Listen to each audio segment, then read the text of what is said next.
बैठकीच्या निमित्तानं या ठिकाणी उपस्थित असलेले प्रताप नाना, राजापूरचे पिके भाऊ,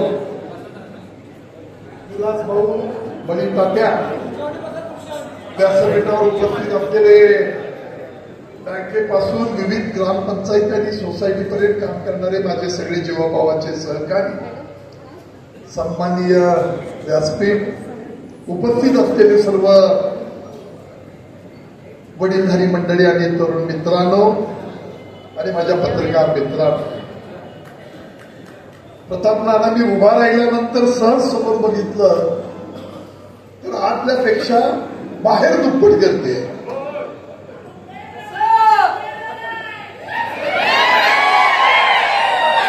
आजच्या या संवाद मेळाव्यामध्ये आपल्या सगळ्या सहकार्यांनी आपापल्या भावना व्यक्त केल्या, पण मी एका गोष्टीची कबुली निश्चितपणाने देईन की आपल्या संवाद मेळाव्यामध्ये बोलत असताना आपण टीका टिप्पणी न करता आपण आपल्या भावना व्यक्त कराव्यात, हा मात्र निश्चितपणाने मी सगळ्या कार्यकर्त्यांना विनंती केली आणि माझी त्या बाबतीतली सूचना आहे असं सांगितलं.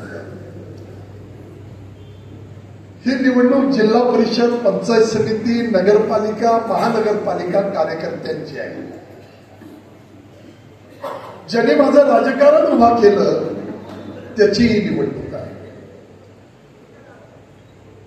किशोर पाटलांनी थोड्याशा आपल्या भावना परखडपणानं व्यक्त केल्या. मी काय आहे हे आयुष्यामध्ये कधी सांगितलं नाही, पण आज मात्र मला थोडस व्यक्त व्हावं लागेल म्हणून आपल्या पुढं माझ्या भावना व्यक्त करतो.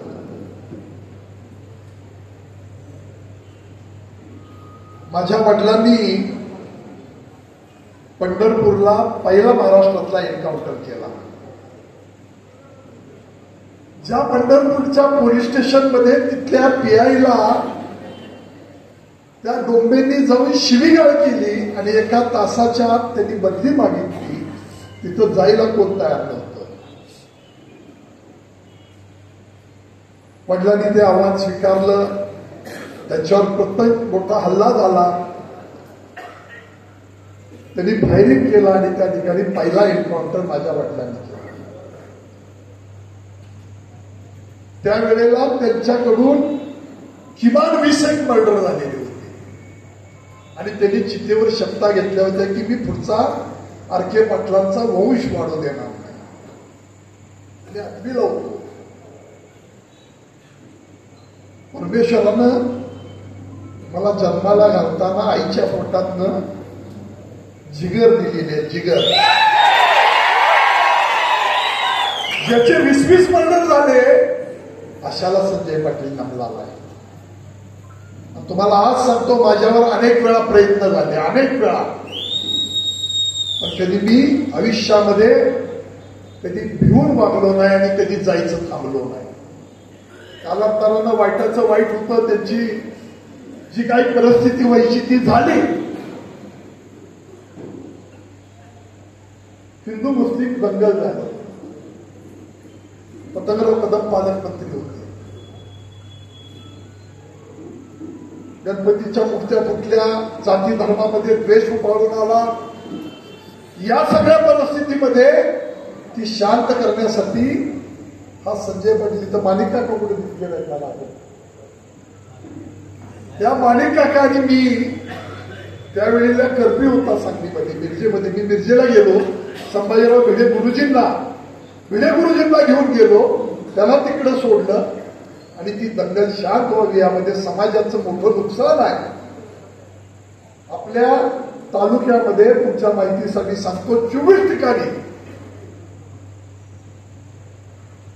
मशिदीची दगडफेक, पडझड झाली. तांबे नावाचे डिव्हाइस बी आपल्याकडे होते, पत्रकार मित्र छापू नका. त्या माणसाला मी सांगितलं, मुलं भावनावश झाली होती, त्या समाजाची माफी मागितली, मुस्लिम समाजाची, आणि ह्यांच्यावरची नावं केसेस घालू नका. आजही त्या ठिकाणची कुठलीही नावं निष्पन्न झालेली नाही. तो संजय पाटील आहे. अरे पदावरनं गेल्यानंतर मला एसपींचा फोन आला, तुमचा बॉडीगार्ड ठेवायचा आहे. मी म्हटलं मला गरज नाही, माझ्या जीवाचं रक्षण करायला माझी मायबाप. काही मुलग्याच्या ओपची असणाऱ्या नेते मंडळींना तलब होती, पदावरनं खाली उतरल्यावर सांगितलं माझ्या नादाला लागू नकोस, उजळलेलं सुद्धा बघू देणार नाही. तो संजय पाटील. किशोर बोलता बोलता आपण म्हणाला की प्रभाकरची काळजी करता का. महिन्या 2 महिन्यापूर्वी मी सांगितलं, ज्या लोकांनी मला उभं केलं त्यांची अवहेलना करणार नाही. हे राजकारण त्यांनी उभं केलं, संपलं तरी बेहतर. या लोकांशी इमानदारीनं राहणार, कोणाचीही संघर्ष करावा लागला, कुठल्याही पक्षाशी करावा लागला तर तो संजय पाटील करणार. मी दाखवून देतो, मला फिकीर कशाची नाही. अहो सत्तेत असताना कुणाशी जुळलं, फक्त मी नीतीनं वागलो, न्यायानं वागलो, भ्रष्टाचार व्याभिचार या गोष्टीपासून लांब राहिलो. मॅच्युरिटी नावाचा भाग येतो, अनुभवानं समाजाचं हित करावं म्हणून थोडीशी सामंजस्याची भूमिका निश्चितपणाने घेतली. पण याचा अर्थ आपल्यातलं काही संपलंय आणि आपल्यातलं काही कमी झालंय असं नाही. माझं वय 61 आहे. तुमच्या माहितीसाठी सांगतो, 36 वर्षानंतर व्यायाम चालू केला आणि 150 सपाट्या मारत होता हा संजय. ना मला ब्लड प्रेशर, ना मला हार्टचा त्रास, ना डायबिटीस, ना माझं हे दुखतंय, काही भानगड नाही. अजून तुमच्या आशीर्वादानं लय खणखणीत आहे.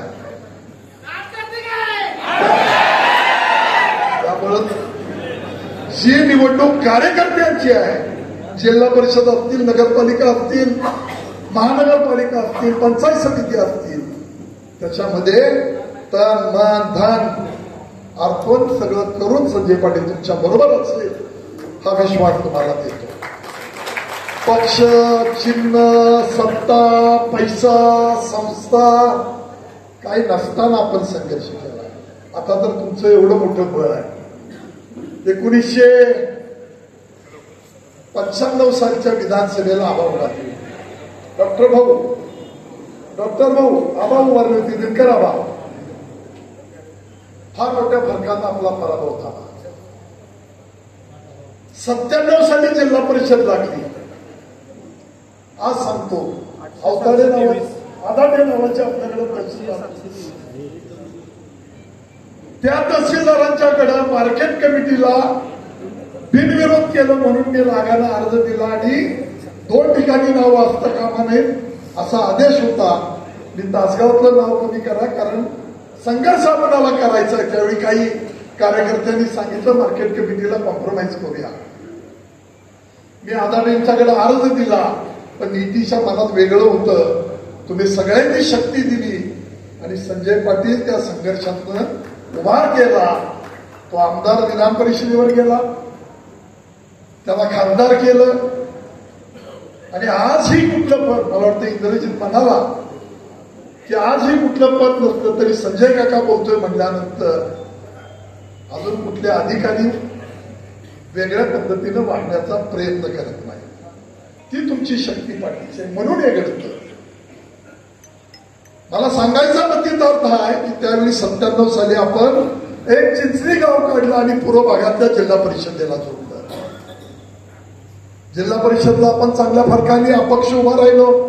त्याच्या आधी मी युवक काँग्रेसचा अध्यक्ष झालो होतो. प्रचंड मोठा संघर्ष केला आणि शंकरराव चव्हाणांनी प्रधानमंत्र्यापर्यंत त्या तक्रारी करून आपल्याला ते पद दिलं होतं. 2 महिन्याच्या आत या तालुक्यातल्या जनतेसाठी युवक काँग्रेसचं अध्यक्षपद सोडलं आणि विकास आघाडीच्या माध्यमातून आपण टाकलं. सुनील भाऊ, माझ्या माहितीप्रमाणे 5,000 मताचं जिल्हा परिषदमध्ये अंतर राहिलं. जे 50,000चं होतं ते 5,000वर आलं. 99 साली इलेक्शन केली, 3200 मतावर आलं, म्हणजे 1600 मताचा फरक राहिला. 2004 साली 4400 मताचा फरक राहिला. त्याचा फरक का, कशासाठी, कुणी केला, कुणावर आक्षेप आहे. मागाशी आमचे रमेश कोळेकर, त्यांची आई सरपंच आहेत आरेवाडीच्या, बिरोबा देवस्थानाचं गाव आहे. ते सांगितलं आम्ही पुजारी आहे. ज्या कवठेमंकाळ तालुक्यामध्ये धनगरपट्ट्याची जी गावं आहेत त्या गावाला जाणाऱ्या टेंबू योजनेचं बानूरगडमध्ये किती वर्ष काम पेंडिंग पडलं होतं. बानूरगडचा बोगदा पास झाला नव्हता. बानूरगडच्या बोगद्याचा पास करून त्या असणाऱ्या कॉन्ट्रॅक्टरला दम देऊन ती कामं करायला लावून आणि आपण पहिल्यांदा आणलं ते नागाच्या ओढ्यात आणलं. बरोबर आहे का. कधीही सोशल मीडिया असेल, प्रिंट मीडिया असेल किंवा आमच्याकडच्या काही बाबी असतील, इलेक्ट्रॉनिक मीडिया असेल, कधीही सांगितलं नाही की मी हे केलं. मी केलं म्हणेल तर त्या दिवशी मला गर्व आला, दर्प आला, अहमपणा आला, तो येता कामा नये. या लोकांनी मला हे बळ दिलंय, त्यांच्यासाठी काम करणं माझं कर्तव्य आहे हे समजून केलं. प्रमोद आप्पा, तू म्हणालास एकदा नव्हे हजार वेळा लोकांनी सांगितलं की आपण केलेल्या कामाचे नारळ दुसरे वाढवत आहेत.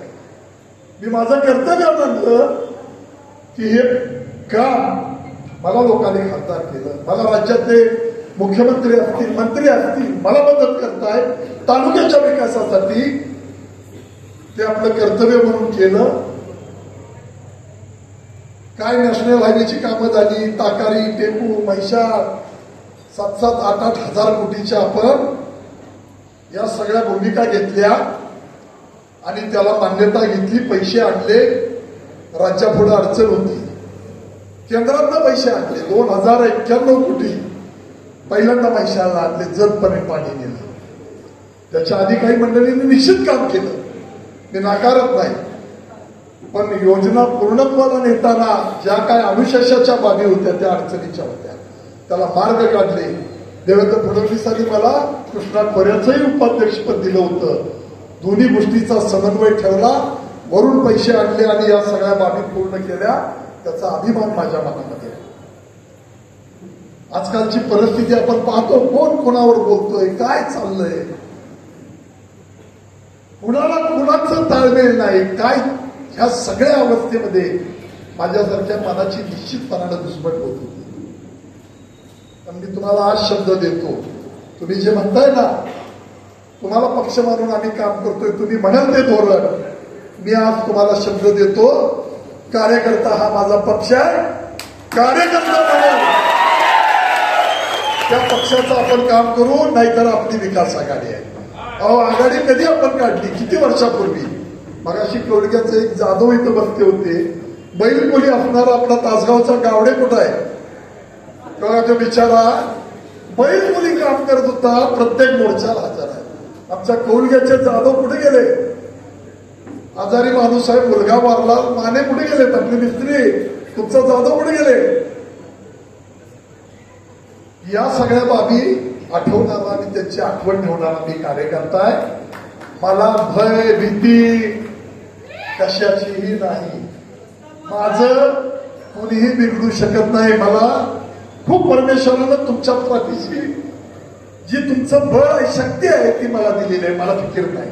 अहो, जो जगण्या मरण्याला घाबरला नाही तो पुढाऱ्याला काय घाबरला. ज्याला रस्त्यावर बसलेल्या कोंबड्या उठत नाहीत त्याला संजय पाटील घाबरला. ती चिंता करू नका आणि पोराची चिंता अजिबात नाही. त्याचं नशीब घेऊन तो जन्माला आला असेल, त्याला क्लिअर सांगितलंय, लोकांसाठी आयुष्य घालवायचं आहे. मधल्या काळात त्याने एका गोष्टीचा उल्लेख केला, कारखान्याच्या अडचणी होत्या, कर्ज खूप झालं, एवढ्या मोठ्या पदावर काम करत होतो, 1000 कोटीची टेंडर या जिल्ह्यात आणली. पण एका कॉन्ट्रॅक्टरनं सांगितलं ना की संजय पाटलाला पैसे दिले, तर टांगे खाल्लं संजय पाटील जाईल का. अशी भीक आणि कमिशन खाऊन संजय पाटील मोठा होणार नाही. व्यापार करेल, धंदा करेल, पण राजकारणाचा धंदा केला नाही. मला आपल्याला सांगायचं आहे की या सगळ्या भूमिका निश्चितपणानं आपण पार करू. तुम्ही सगळी दुपारी 1:30-2:15 वाजल्यापासून आलेली मंडळी आहात.